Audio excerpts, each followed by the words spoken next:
Hello అందరికీ welcome to the fifth episode of horror hostel diaries. So ఒక్కొక్కరు ఒక్కొక్క ghost story చెప్పుకుంటున్నాము. నా turn వచ్చినప్పుడు నేను టెర్రస్లో జరిగింది చెప్పాను. సో మా హాస్టల్లో ఒకరోజు నైట్లో టెర్రస్ పైన వాటర్ చెక్ చేస్తున్నప్పుడు హాస్పిటల్ సైడ్ నుండి క్రీపీ సౌండ్స్ వినిపించాయి అని స్టోరీ చెప్పగానే ఇంకో అమ్మాయి కూడా చెప్పింది, అవును నాకు నైట్ వాష్రూమ్కి వెళ్ళినప్పుడు అలాంటి సౌండ్స్ వినిపించాయి, కానీ భయంతో ఎవరికి చెప్పలేదు అని. అప్పుడు మేమేం చేసామంటే మా హాస్టల్లో వంట చేసే అమ్మ దగ్గరికి వెళ్ళాము, జరిగింది చెప్పాము.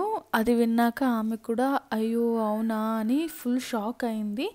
అండ్ మీరు చాలా జాగ్రత్తగా ఉండాలి పిల్లలు, అండ్ ఈవినింగ్ 6కి పైన హాస్టల్ వెనకకి వెళ్ళకండి అని చెప్పింది. మా హాస్టల్ వెనక ఒక 2 రూమ్స్ ఉండేది, ఖాళీ రూమ్స్ లాగా. మేము దాంట్లో చెత్త అది పడేసుకునే వాళ్ళం. అండ్ ఒక పెద్ద ట్రీ, అంటే రేన్గాయలు అంటారు, అది ఇంగ్లీష్లో ఏమంటారో తెలీదు. సో మాకు ఇంకా ఫుల్ క్యూరియాసిటీతో మేము అడుగుతానే ఉన్నాం, ఎందుకమ్మా ఏమైంది అంటే ఆమె బ్రష్ ఆఫ్ చేసింది ఫస్ట్లో, లేదు నేను అవంతా మీకు అవసరం లేదు అని చెప్పేసి. కానీ మేము బాగా ఫోర్స్ చేసాం, చెప్పండి చెప్పండి చెప్పండి ప్లీజ్ అని. ఆమె చెప్పిన విషయానికి మాకు స్పైన్లో కోల్డ్ వేవ్ వెళ్ళింది సీరియస్గా. అదేంటో నెక్స్ట్ ఎపిసోడ్లో ఫుల్ డీటెయిల్గా ఎక్స్ప్లెయిన్ చేస్తాను. So don't miss the upcoming episode.